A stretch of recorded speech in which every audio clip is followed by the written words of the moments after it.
Hello student, welcome to the online platform of formulator. मैं Ujjwal Kumar third semester electrical and computer science में एक subject introduce कर रहा हूं।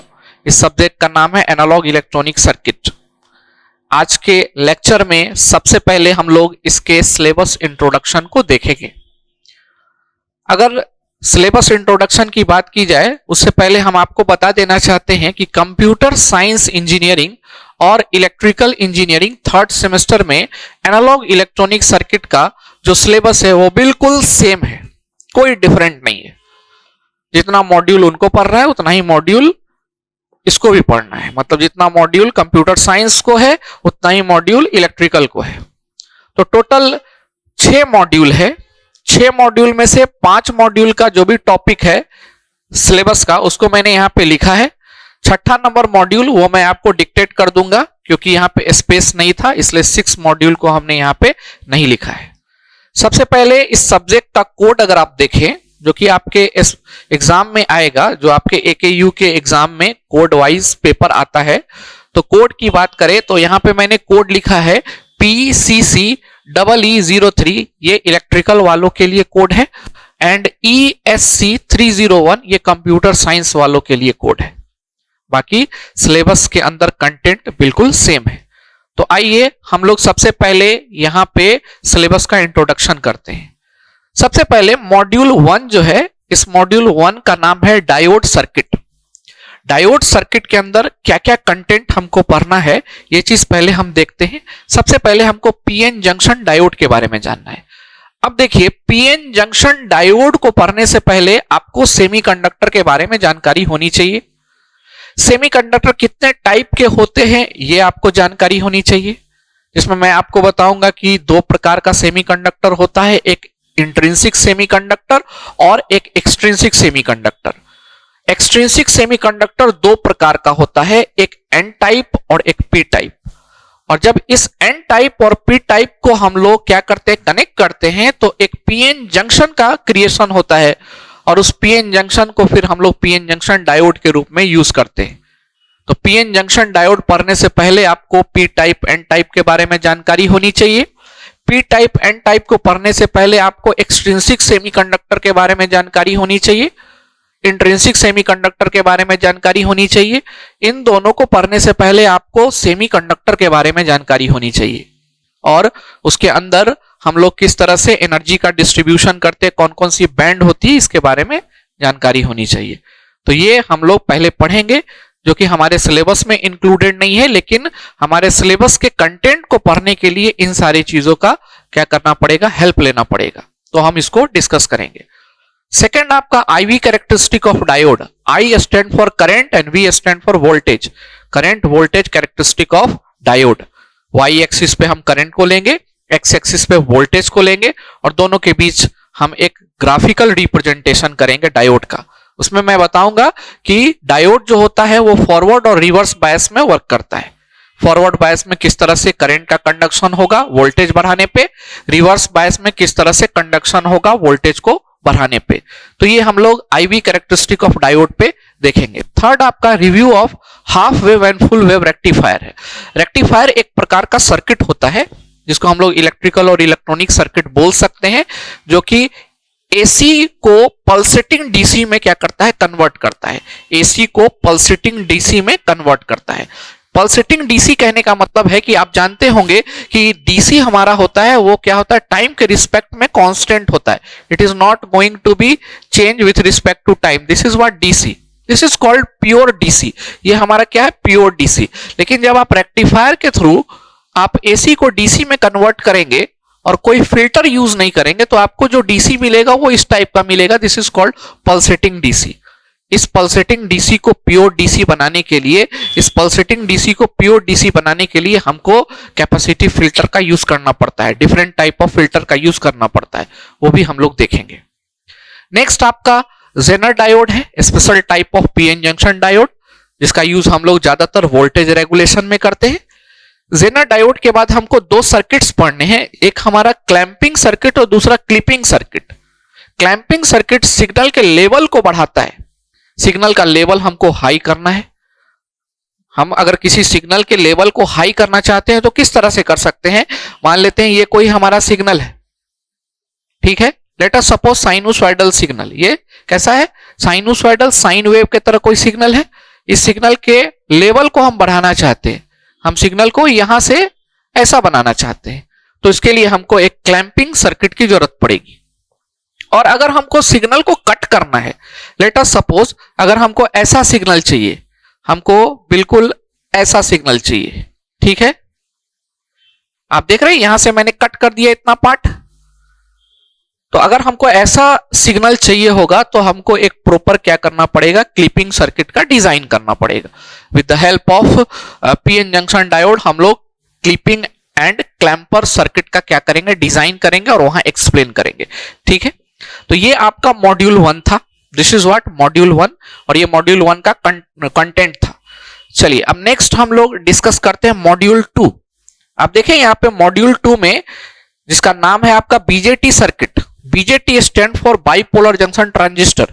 इसके अंदर सबसे पहले मैं आपको ट्रांजिस्टर के बारे में बताऊंगा कि ट्रांजिस्टर क्या होता है, what is transistor and what are the classification of transistor.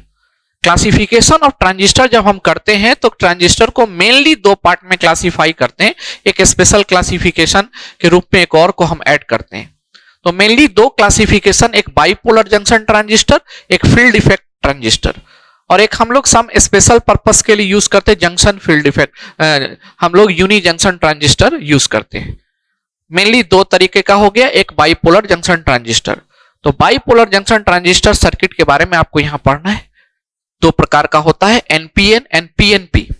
PNN stand for type of extrinsic semiconductor. इसका स्ट्रक्चर देखेंगे, करंट वोल्टेज कैरेक्टरिस्टिक हमको इसका देखना है। उसके बाद हम लोग बाइपोलर जंक्शन ट्रांजिस्टर का यूज डिफरेंट टाइप से कर सकते हैं, there are many application. Bipolar junction transistor का यूज स्विच के तरह होता है, कैसे होता है? बाइपोलर जंक्शन ट्रांजिस्टर का यूज एम्पलीफायर के तरह होता है, कैसे होता है? उसके बाद बाइपोलर जंक्शन ट्रांजिस्टर को लेकर के हम लोग एक स्मॉल सिग्नल मॉडल बनाते हैं। स्मॉल सिग्नल मॉडल क्या होता है, जब हम लोग आएंगे तो वहां पे इसको डिस्कस करेंगे। स्मॉल सिग्नल मॉडल के बाद इसके बाद हमने यहां पे लिखा है मॉड्यूल 2 का रेस्ट पार्ट, बायसिंग सर्किट के बारे में जानेंगे कि what are the biasing circuit using bipolar junction transistor. वहां पे मैं आपको बताऊंगा कि there are 3 type of biasing circuit. First is what? Common emitter, common base, common collector. Common emitter, common base, common collector, ठीक है। और इस common emitter, common base, common collector जिसको शॉर्ट फॉर्म में लिखा है, इसके मदद से हम लोग एम्पलीफायर का डिजाइन करते हैं। इस कॉन्फ़िगरेशन के मदद से एम्पलीफायर का डिजाइन करते हैं। तो इन तीनों कॉन्फ़िगरेशन का स्टडी हम लोग यहां करेंगे और इन तीनों कॉन्फ़िगरेशन से मिला करके जो एम्पलीफायर बनता है उस एम्पलीफायर का स्टडी हम लोग यहां करेंगे। और इसके बाद हम एक टॉपिक पढ़ेंगे जिसका नाम है करंट मिरर। करंट मिरर क्या होता है ये भी हम लोग वहां पे देखेंगे। नेक्स्ट हमारा जो टॉपिक होगा मॉड्यूल 2 में वो है small signal equivalent circuit. BJT के हेल्प से स्मॉल सिग्नल इक्विवेलेंट सर्किट किस तरह से डिजाइन होगा और लार्ज फ्रीक्वेंसी इक्विवेलेंट सर्किट किस तरह से डिजाइन होगा, दोनों केसेस हम लोग देखेंगे। Small signal means small frequency, large signal means large frequency, दोनों का इक्विवेलेंट मॉडल हम लोग डिजाइन करेंगे और यहां पे हम लोग मॉड्यूल 2 को एंड करेंगे। तो ये ऑल हमारे कंटेंट्स थे मॉड्यूल 2 के अंदर। चलिए अब मॉड्यूल 3 को हम लोग एक्सप्लेन करते हैं। तो जैसा कि मैंने बताया था आपको कि ट्रांजिस्टर 2 टाइप का होता है, एक हमारा बाइपोलर जंक्शन ट्रांजिस्टर जिसका मॉड्यूल 2 में हमने स्टडी कर लिया, और दूसरा होता है field effect transistor. Field effect transistor again 2 प्रकार का होता है, junction field effect transistor JFET and MOSFET. MOSFET का फुल फॉर्म होता है metal oxide semiconductor field effect transistor. तो अब हमको मॉड्यूल 3 में मॉसफेट सर्किट के बारे में पढ़ना है, metal oxide semiconductor field effect transistor circuit के बारे में पढ़ना है। सबसे पहले इसका स्ट्रक्चर देखना है। 2 प्रकार का स्ट्रक्चर बनेगा, एक एनहांसमेंट मॉसफेट, दूसरा डिप्लीशन मॉसफेट। उसका IV कैरेक्टरिस्टिक हमको देखना है। फिर हमको मॉसफेट एज ए स्विच, जिस तरह से बीजेटी स्विच के तरह काम करता है उसी तरह मॉसफेट भी स्विच की तरह काम करता है। उसी तरह मॉसफेट एम्पलीफायर के जैसा काम करता है, तो MOSFET as an amplifier. Next हमको पढ़ना इसमें small signal model and biasing circuit. MOSFET के अंदर स्मॉल सिग्नल मॉडल कैसे ड्रॉ करेंगे, उसका बायसिंग सर्किट किस तरह से हम लोग एक्सप्लेन करेंगे, ये चीज देखेंगे। इसके बाद हमारा जो बायसिंग सर्किट होगा, there are 3 type of biasing circuit. जिस तरह से बीजेटी में 3 प्रकार का बायसिंग सर्किट था, कौन कौन था? Common emitter, common base, common collector. उसी तरह से मॉसफेट के अंदर 3 प्रकार के बायसिंग सर्किट होते हैं, common source, common gate, common drain. BJT में 3 टर्मिनल होते हैं, इमीटर, बेस, कलेक्टर, जबकि फील्ड इफेक्ट ट्रांजिस्टर में सोर्स, गेट और ड्रेन होता है। तो यहां पे common source, common gate, common drain हम लोग बायसिंग के रूप में देखेंगे। और फिर common source, common gate, common drain biasing circuit का हेल्प लेकर के एक एम्पलीफायर किस तरह से डिजाइन होगा, इस चीज को हम लोग इसमें स्टडी करेंगे। इसके बाद हमको स्मॉल सिग्नल इक्विवेलेंट सर्किट देखना है। इस स्मॉल सिग्नल इक्विवेलेंट सर्किट में कौन कौन सा टॉपिक पे फोकस करना है? गेन पे करना है, इनपुट एंड आउटपुट इंपीडेंस पे करना है और ट्रांस कंडक्टेंस पे करना है। इसके बाद नेक्स्ट हमारा हाई फ्रीक्वेंसी इक्विवेलेंट सर्किट आएगा। तो this is all about your module 3। Module 3 में हमको generally metal oxide semiconductor field effect transistor के बारे में ही देखना है। ठीक है, चलिए नेक्स्ट चलते हम लोग मॉड्यूल नंबर 4 के ऊपर। मॉड्यूल नंबर 4 का जो हेडिंग है वो है differential, multi stage and operational amplifier. Operational amplifier को शॉर्ट फॉर्म में हम लोग ओपेम बोलते हैं, ओपेम बोलते हैं। ठीक है, अब ये क्या है, इस चीज को जब हम लोग मॉड्यूल 4 पे चलेंगे तो वहां एक्सप्लेन करेंगे क्या क्या इसके अंदर कंटेंट है। पहले इसको देख लेते हैं।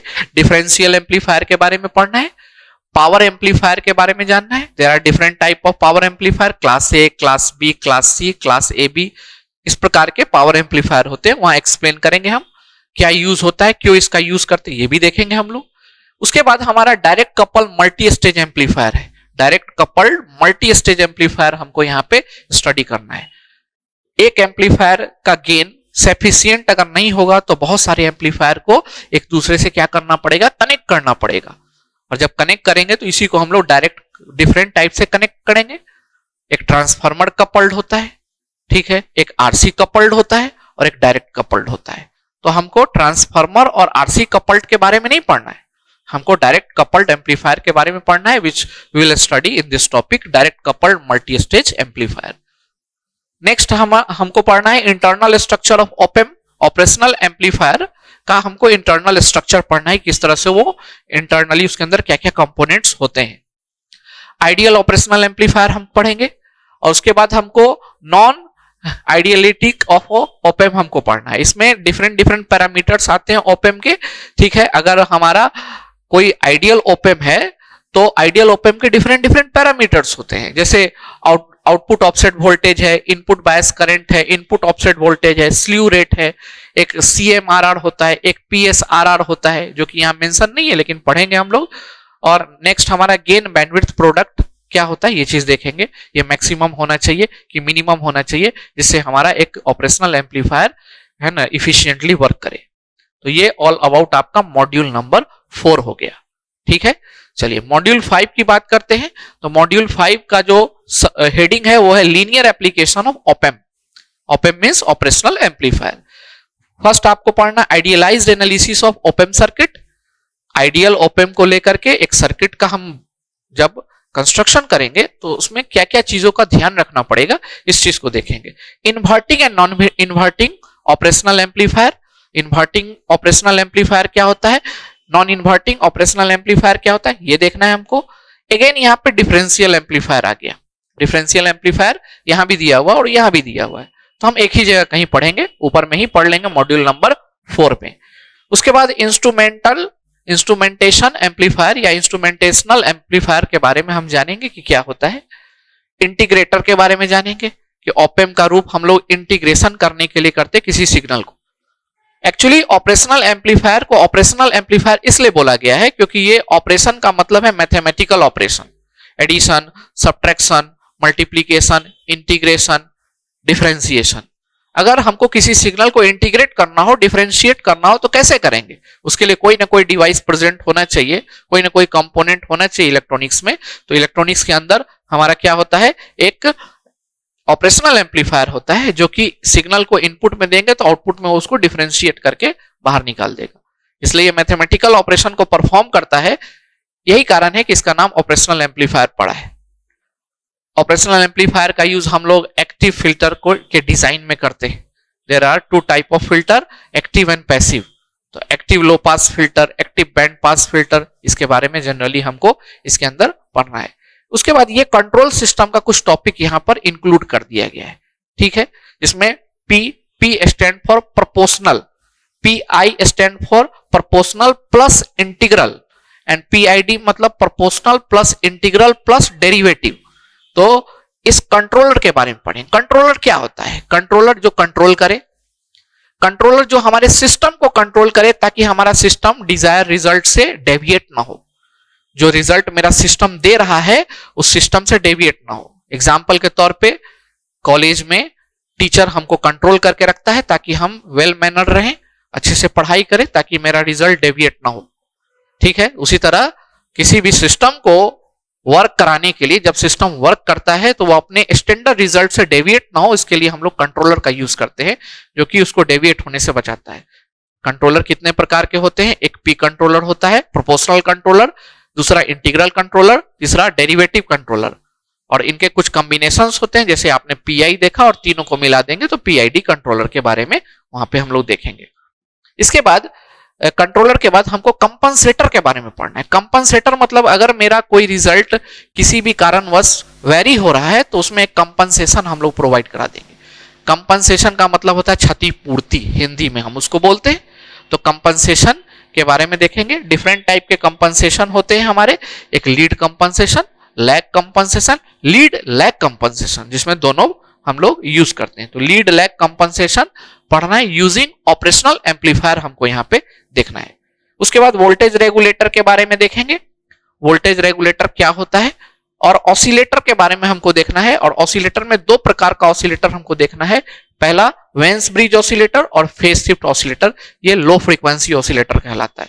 इसको ऑडियो फ्रीक्वेंसी ऑसिलेटर बोलते हैं। एक रेडियो फ्रीक्वेंसी ऑसिलेटर होता है जिसमें हम लोग LC oscillator and crystal oscillator के बारे में जानते हैं। तो वो हमको नहीं पढ़ना है, हम यही दो ऑसिलेटर के बारे में आपको बताएंगे।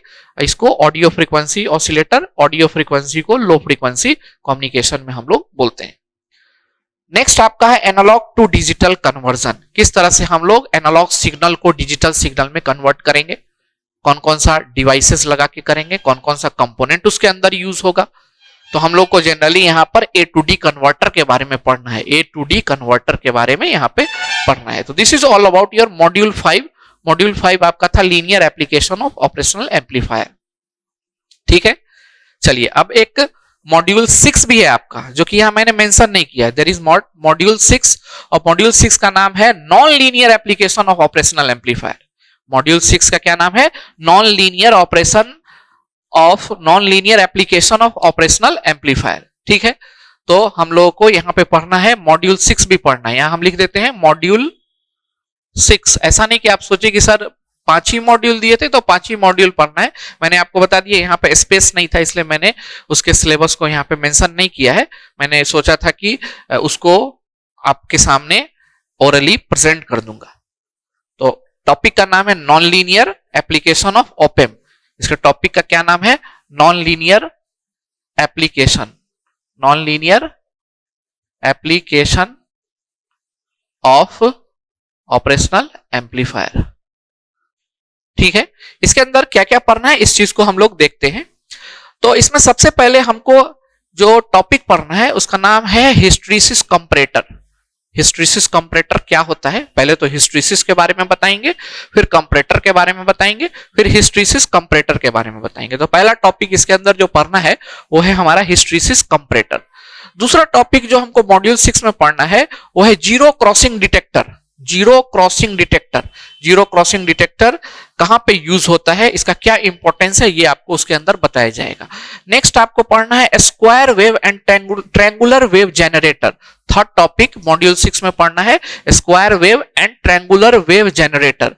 किस तरह से एक स्क्वायर वेव का जनरेशन होगा, किस तरह से एक ट्रायंगुलर वेव का जनरेशन होगा, जिसका यूज हम लोग लैब में करते हैं इंस्ट्रूमेंट के टेस्टिंग के लिए। इलेक्ट्रॉनिक इंस्ट्रूमेंट के टेस्टिंग के लिए कुछ सिग्नल की जरूरत पड़ती है जिसमें हम लोग square wave and triangular wave का यूज करते हैं। ये कैसे जनरेट होगा इस चीज को वहां पे हमको देखना है, ठीक है। चलिए, तो ये हमारा तीसरा नंबर टॉपिक हो गया। चौथा टॉपिक इसके अंदर आपको पढ़ना है प्रिसीजन रेक्टिफायर।